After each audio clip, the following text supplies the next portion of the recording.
Hey everyone, welcome back to the channel. Today we're diving into a game that's about to turn your brain into a pretzel. It's called Ambidextro, and it's all about controlling two characters at the same time, one with each hand. Yep, it's a multiplayer game for a single player. Sounds wild, right? Buckle up because this is going to be a ride. Let's jump in.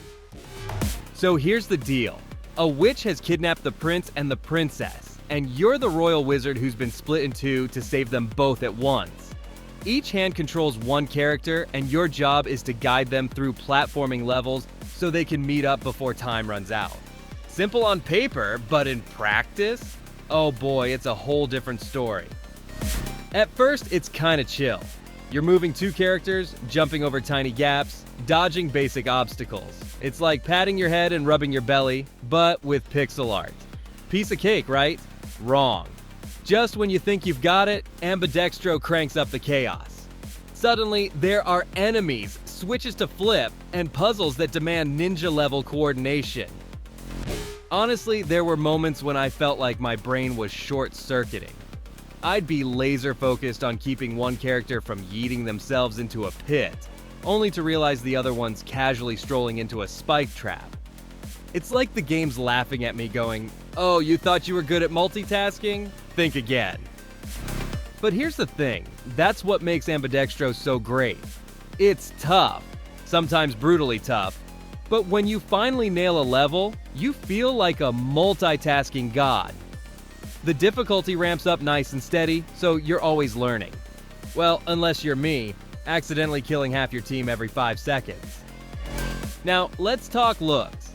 Ambidextro rocks a retro dark fantasy vibe that's super cool. The pixel art is crisp, with detailed environments and characters that ooze personality. And the soundtrack? Absolute fire. It's got this chiptune meets orchestral magic that sets the mood perfectly.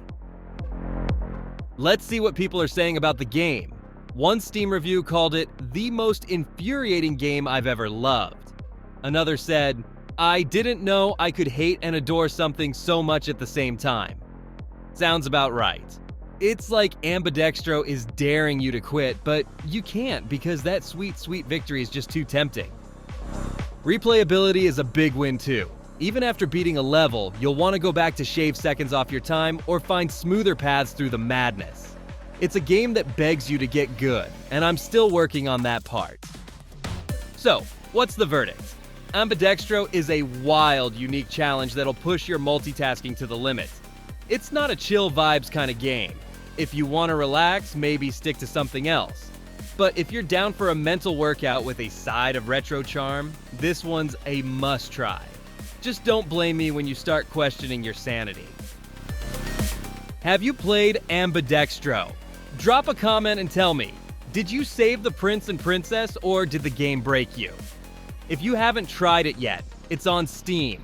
Links in the description. Go test your brain and see if you've got what it takes. Thanks for watching, and I'll catch you in the next one.